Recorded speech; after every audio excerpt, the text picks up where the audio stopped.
I came home early that evening, heart pounding with anticipation.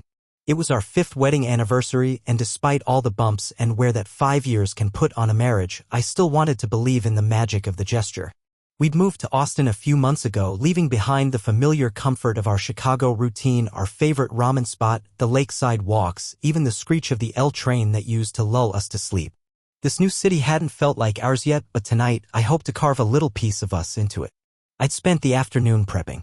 I'd overnight sushi from the place we loved back in the city, yeah, the one we could barely afford when we were newlyweds. The little place where we sat on milk crates at the counter and toasted to a future that felt far away but full of promise. I strung up lights on the back patio and lit candles along the table, the cheap kind that flickered in glass jars from Target but looked way fancier than they were.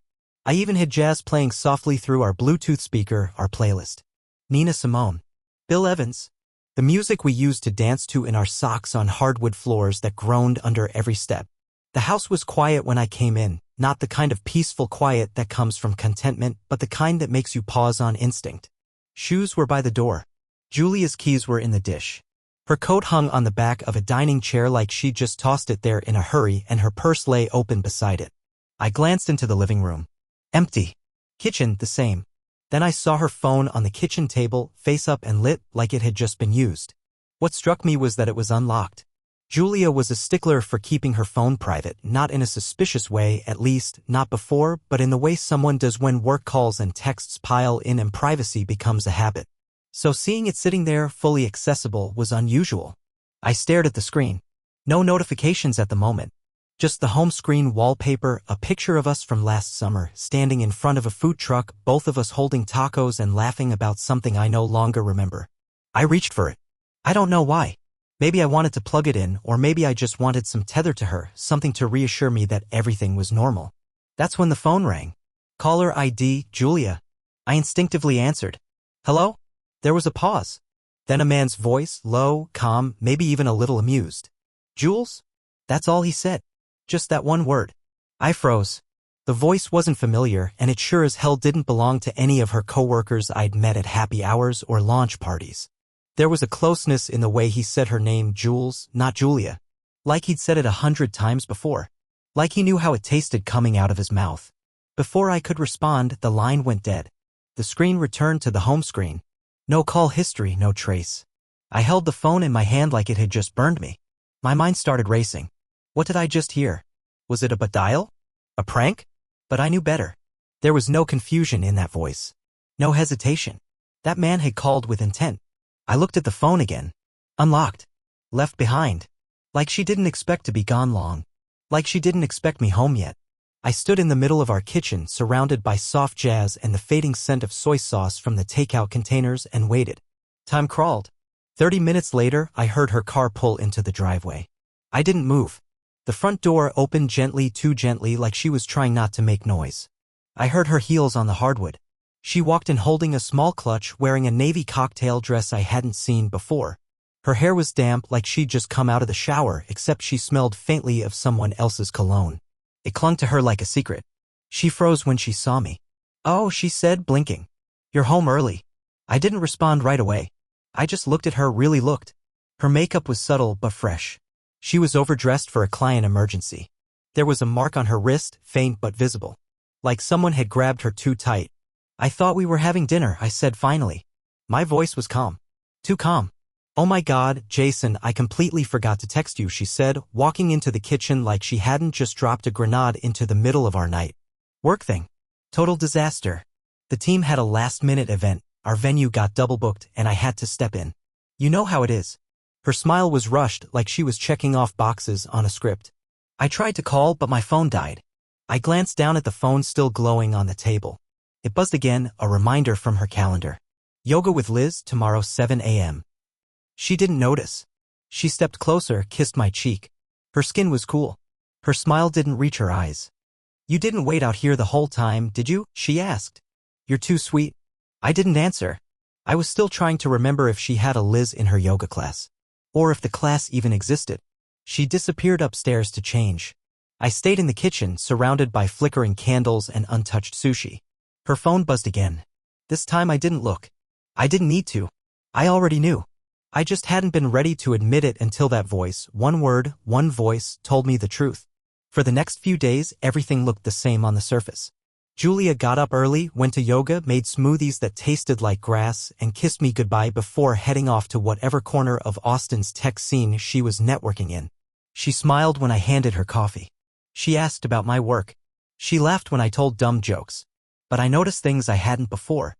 Or maybe I had noticed and just filed them away under quirks because it was easier to pretend nothing was wrong.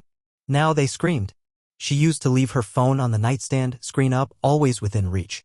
It never seemed like a big deal. We weren't one of those couples who snooped or demanded passwords. But somewhere along the line, she started keeping it locked. Then face down. Then tucked away into her purse like a grenade she didn't want anyone to accidentally set off. And it wasn't just the phone. Her schedule had changed too.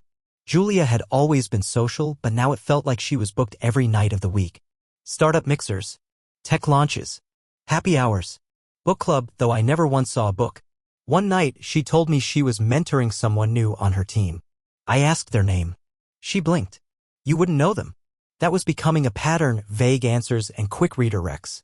I'd ask, who were you with, and she'd say something like, just a few people from work, or the usual crew. When I asked for names, she'd change the subject. Once I asked what they talked about at dinner, and she said, God, nothing interesting. Work gossip. Boring stuff. She'd smile through it. Like I was the one being weird for caring. But the thing that hit me the hardest wasn't the obvious changes, it was what had disappeared. Julia used to be the most curious person I knew. When we first started dating, she'd ask me about everything, why I liked certain movies, what my childhood was like, whether I believed in fate or just statistical probability. Our conversations went deep. We used to stay up until 2 a.m. talking about stupid things like parallel universes and what song we'd want playing when we die. That faded slowly. One day, I realized she hadn't asked me a real question in months. It was like she'd stopped seeing me not out of malice, but out of routine. I became part of the furniture. And honestly, maybe I did the same to her. That's the scary part. You don't wake up one day and feel it vanish. It drifts, piece by piece, like snow melting from a roof. You only notice when the ceiling starts to cave. I started replaying past months in my head like a film reel. All the little moments I'd brushed off. There was that night 2 months ago when I came home early and found her startled like I'd caught her mid-transformation. She said she was just cleaning out her closet. But she wasn't dressed for cleaning. She wore makeup, had candles burning in the bedroom, and the closet was exactly the same as it had been that morning. Then there were the new clothes. Julia had always had great style, but lately her wardrobe had taken a sharp turn, sleeker, bolder, more form-fitting. Not in a way that felt like self-care, but like she was dressing for a specific audience. And there was a new perfume too, spicy, masculine, something that didn't smell like her. When I asked about it, she said a friend gave her a sample.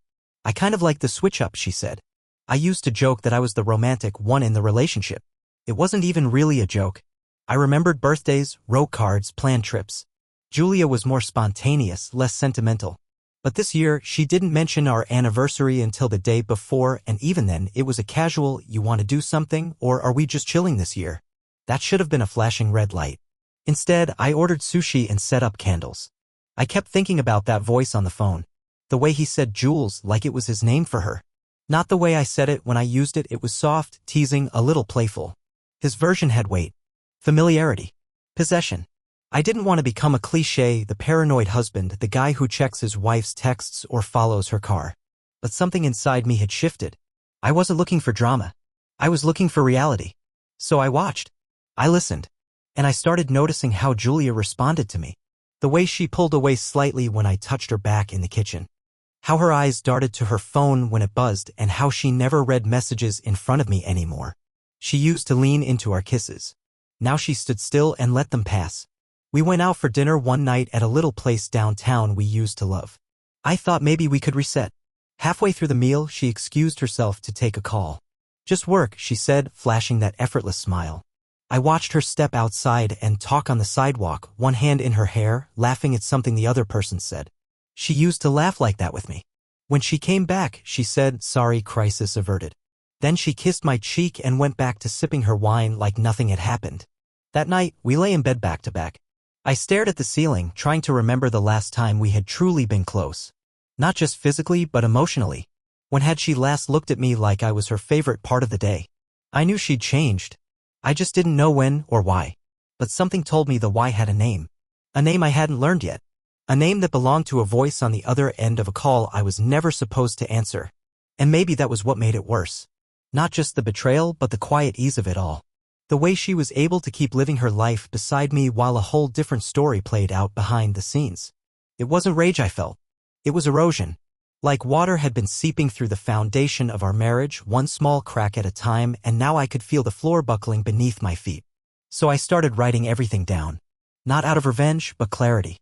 I needed to separate the past from the present. To name the shift that had taken place without permission. Because if I didn't understand it, if I didn't trace the pattern, I'd keep second-guessing myself. That's how betrayal works. It doesn't scream. It whispers. It gaslights you into thinking maybe you're imagining things. Maybe you're the problem. But I wasn't imagining the distance. I wasn't imagining the lies, polite, rehearsed, and carefully placed like road cones around the truth. And I definitely hadn't imagined that voice. I never meant to check the camera. Honestly, I'd forgotten it was still plugged in. When we moved into the new place, I'd set up an old Wi-Fi cam in the basement during the first week just for storage monitoring. It was leftover from when I was testing gear for a freelance tech blog. I hadn't touched it since. But late one night, when sleep was a distant thought and my brain refused to slow down, I found myself on my laptop aimlessly navigating through smart devices linked to our account. There it was. Basement Chem 1. I clicked into the timeline. Nothing. Just static frames, boxes, a couple of old chairs, her treadmill gathering dust. But then I saw something odd. A blip on the footage from 2 weeks ago, a stretch of about 7 minutes where the motion sensor had flagged movement. The thumbnail showed a shadow crossing the camera's view. I clicked. The footage wasn't grainy, but the angle was off-center, crooked from when I'd last adjusted it. The timestamp blinked across the corner. 6:34 p.m. Tuesday. I watched the empty room for a few seconds, wondering if it was a glitch. Then she walked in. Julia. Wearing a long black coat and holding a glass of wine. Her hair was up. She looked over her shoulder once, then motioned with her hand. Another figure entered the frame. A man. I paused the video. My finger hovered above the trackpad, heart hammering in my chest. He wasn't familiar. Tall. Maybe mid-30s. Casual but sharp. She handed him the glass. He took it without hesitation. They laughed at something, no sound, but I could see it in their expressions. Then she touched his chest. Lightly. Like she'd done it 100 times before. Like it was second nature. They walked out of frame. Toward the hallway that led to the guest bathroom and laundry. The camera didn't follow. I stared at the frozen frame for a long time, that awful greenish hue of night vision burning into my retinas. I felt like I'd swallowed broken glass. My hand hovered over the keyboard, wanting to rewind, as if watching it again would somehow change what I'd seen. But I didn't. Instead, I closed the window and sat in the dark, laptop in my lap, chest tight, throat raw. I didn't cry. I didn't scream. There was just this cold, buzzing silence inside me. The kind that doesn't go away. I wanted to say it wasn't what it looked like, but I'd already learned to stop giving myself that kind of comfort. I'd been erasing the signs for months, rewriting the narrative in my head to make everything seem okay. This wasn't a miscommunication. This wasn't harmless. This was betrayal. An asterisk mate. Routine. Practiced. And yet I didn't confront her. Not right away. Instead, I went looking for more. Not because I didn't believe what I saw, but because I needed to understand the scope of what I was dealing with. I needed to know how much of my life had been rearranged behind my back. Her laptop was in the bedroom. I told myself I had every right. The password was her old dog's name. The one she said she never used for anything. I typed it in. She hadn't wiped the history. There wasn't much in the open, just Pinterest boards, Slack messages, articles about UX design. But then I saw a folder buried under a chain of nested files on her desktop. Labeled simply, drafts. Inside were unsent emails. Letters, really. The first few were rants about work. Frustrations with management. But the fifth one stopped me cold.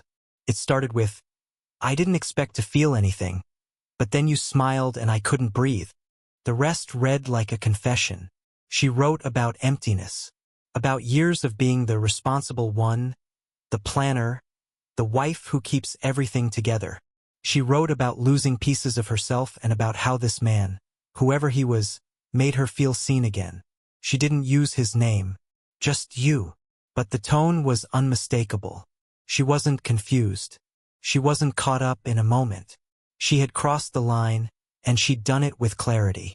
The final line read, "I don't know what happens next. I just know I can't go back to pretending." I sat back and let the words wash over me. Not out of pity for her, but for the version of me she had kept around while her heart lived elsewhere. The version that lit candles and ordered sushi and believed in second chances. It was no longer suspicion, no longer hypothetical. This was real. I closed the laptop and placed it back exactly how I found it. She was out of town for the weekend, a wellness retreat with her yoga group. At least that's what she'd said. I didn't ask for proof. I didn't want it anymore. The house was quiet, cold, almost like it already knew. I walked down to the basement with a screwdriver and disconnected the camera. No need to keep watching. The story had already played out. But the next chapter? That would be mine to write. There's a strange stillness that settles in after betrayal. It isn't numbness. It's precision. I didn't yell. I didn't cry. I didn't confront her or ask for explanations I already had answers to. I didn't rage at the unfairness or send angry texts to friends. Instead, I planned. Not revenge.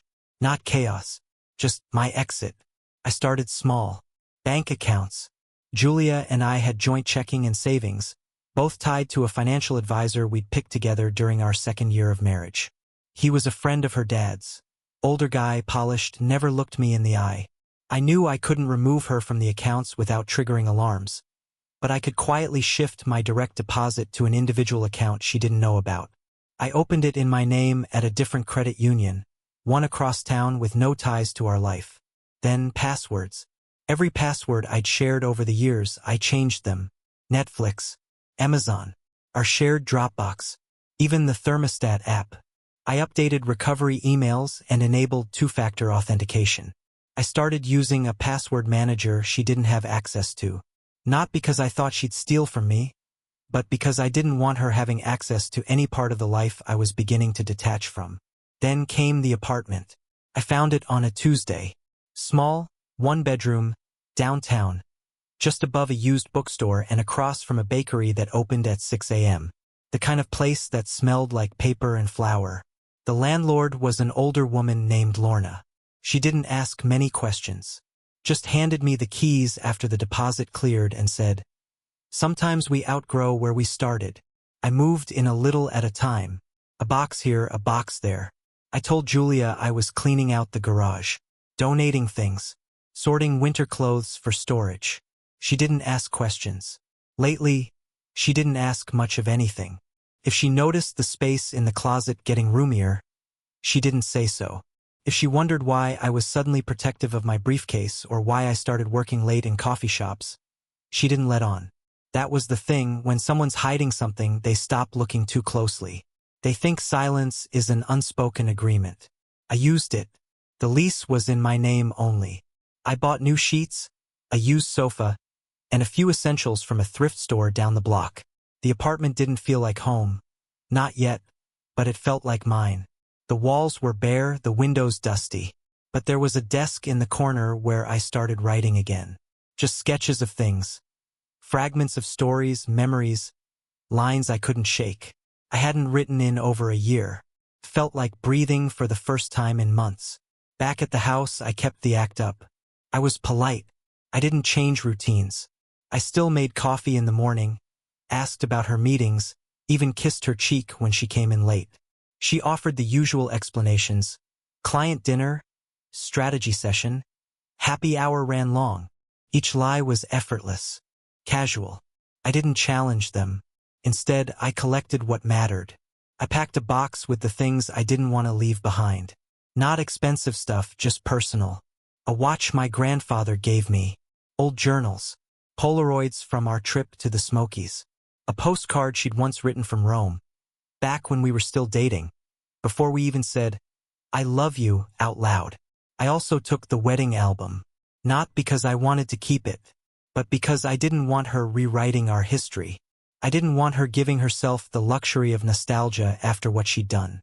I'd decide later what to do with it. For now, it stayed under the bed in the apartment, boxed and untouched. I left behind the jewelry I'd bought her. The framed photo from our anniversary in Tulum, the dinnerware we got as wedding gifts. Even the couch. She loved that couch. Said it was the first adult thing we bought together. I didn't want it. Some nights, I'd walk past her office and hear her laughing softly through her AirPods. Her voice was hushed, playful. She never used to laugh like that during work calls. One night, I saw her typing something quickly and then smile to herself like she'd just won a secret. I didn't ask. I just kept packing. The last thing I moved was the record player. The one we bought on a whim during a rainy weekend. It was still dusty from the last time we used it. I left her collection of records but took the Billie Holiday one, the one we danced to the night we moved in.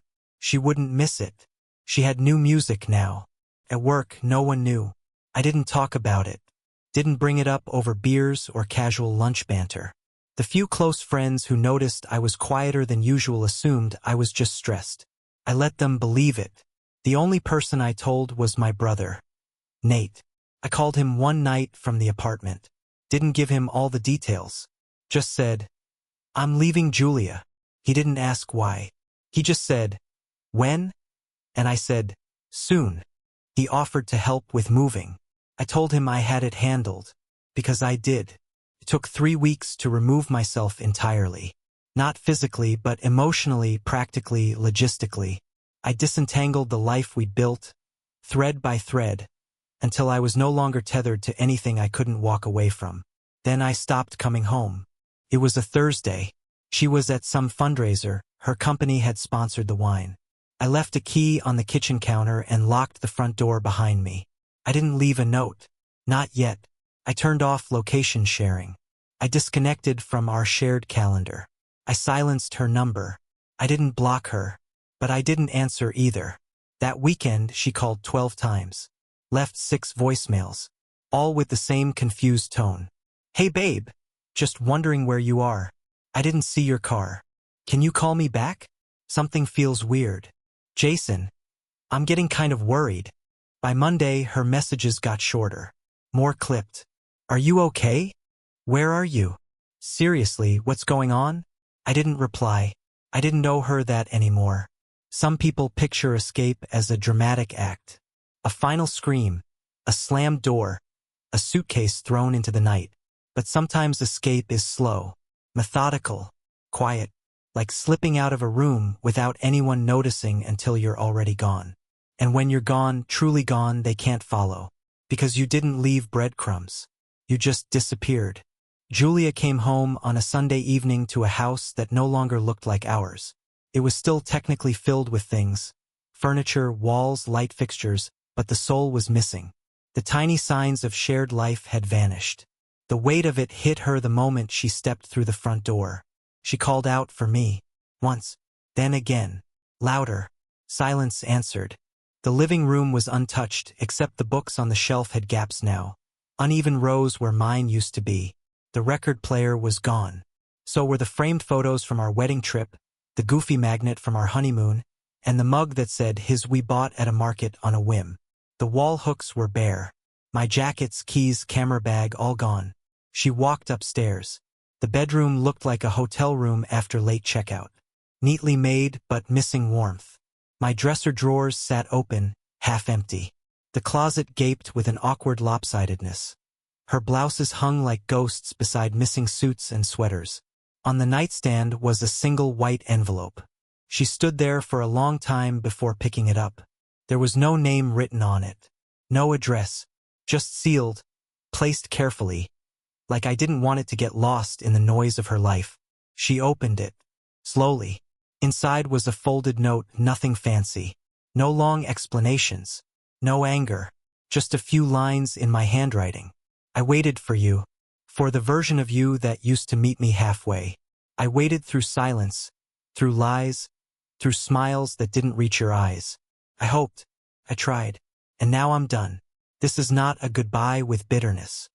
This is a goodbye with clarity. You're free to live the life you've already chosen." She didn't cry, not right then.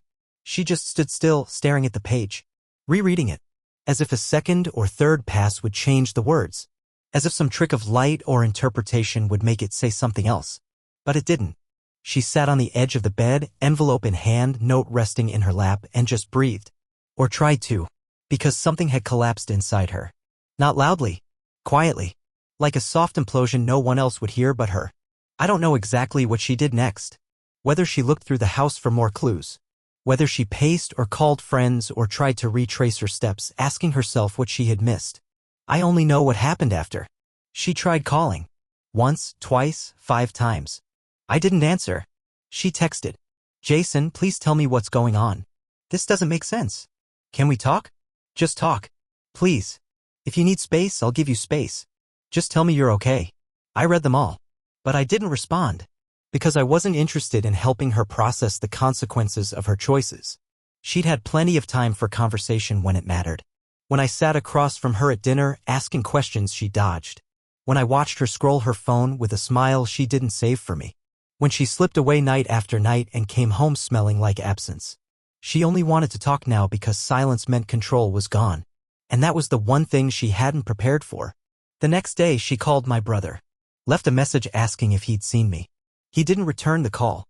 He knew what I'd asked for: clean lines, no interference, no triangulation. She showed up at my office the following Wednesday. My coworkers told her I was working remotely that week. She smiled politely and left. I heard she sat in her car in the parking lot for nearly an hour before driving off. Meanwhile, I kept going. I settled into the apartment, my little sanctuary above the bookstore. I bought a lamp that cast soft yellow light across the walls and started writing more often. I cooked simple meals. Took evening walks by the lake. I stopped checking the shared calendar. I deleted the synced grocery list. I unfollowed her on social media, not out of anger, but protection. I didn't want updates on a life I had deliberately left behind. A few days later, I got an email from her. No subject line. No attachment. Just plain text. Jason. I don't know how to explain what I'm feeling right now. I don't know how to ask for anything without sounding like I'm trying to pull you back into something I've already damaged beyond repair. But I want you to know this: whatever you think I was hiding, you're probably right. I wasn't brave enough to say it out loud. I thought I could live in the space between who I used to be and who I was becoming. I thought I could have both. That was a lie. I don't expect forgiveness. I don't even expect a reply. But I do want you to know that I see it now. What I did. What I let slip away. And I know you don't owe me anything, but I needed you to hear that from me, not from anyone else. I'm sorry, Jay. I didn't reply.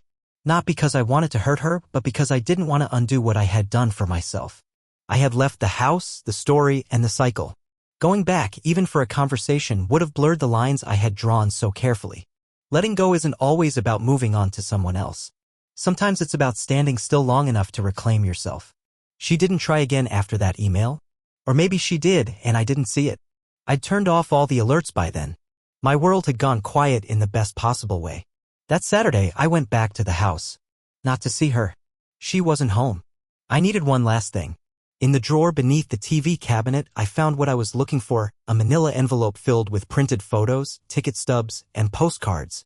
I sifted through them until I found the one I wanted. A photo of us from the first summer we moved in together. We were on the roof of our old apartment, arms wrapped around each other, sun setting behind us. We looked young. Stupidly happy. Innocent even. I kept that one. Not because I missed what we had, but because I wanted to remember the truth of it before time and choices and people changed the story. Before the edits. I slipped the photo into my pocket, shut the drawer, and walked out without looking back.